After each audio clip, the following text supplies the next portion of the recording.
दृष्टांत 40 सुरियेचा भाग 1 सुरी म्हणजे स्वरक्षणासाठी वापरले जाणारे शस्त्र. पूर्वीच्या काळात वीर योद्धे राजे महाराजे याचा वापर करत असत. त्या दृष्टांतात एक गंज लागलेली परंतु कलाकुसर असलेली सुरी पाहून एक लोहार त्या सुरीला उजळविण्यासाठी तेल सहाणे तूप सहाणे लावून विविध प्रक्रियेद्वारे तावून सुलाखून उजळतीला आणतो. तसे या सुरीप्रमाणे परमेश्वर जीवाला उजळतीला आणून योग्य करून उद्धार करतात. हेच तत्वदृष्टांतात निरूपण केले आहे.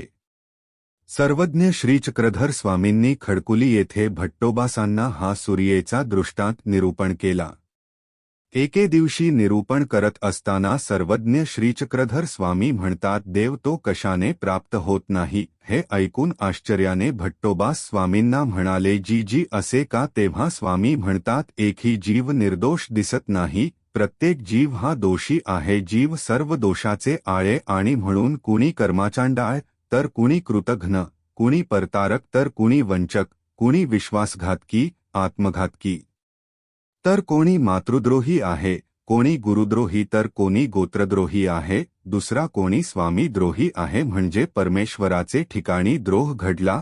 गुरु आईवडील नातेगोते मित्रपरिवार यांचे ठिकाणी द्रोह घडला. अशा प्रकाराने जीव दोषी आहे. स्वामी म्हणतात, अशा दोषी जीवांना परमेश्वर प्राप्ती कशी होईल. स्वामींचे निरूपण ऐकून भट्टोबासांच्या मनात विचार सुरू झाले, जर जीव सर्व दोषाचे आळे आहे, आपणाला तर परमेश्वर प्राप्ती पाहिजे, मग ती कशी होणार. स्वामी म्हणतात, तेच खरे आहे. आता काय करावे हे भट्टोबासांना सुचेना. मग ते आपल्या पट्टीवर जाऊन दुःख करू लागले, रडू लागले. हे पाहून स्वामी तेथे गेले व मायेचा हात फिरवून स्वामी म्हणतात, रडू नका. रडल्यामुळे काय देव होईल का. दुःख केल्याने देव होणार नाही तर मग कशाने होईल. स्वामी म्हणतात, ईश्वर प्राप्ती ज्या पद्धतीने होईल त्याच पद्धतीने होणार. म्हणजे परमेश्वराच्या ज्ञानाने आचरणाने परमेश्वराने सांगितलेल्या आचार विचारानेच होईल. म्हणून परमेश्वर म्हणतात, धीर वीर होऊन धर्माचरण केले पाहिजे.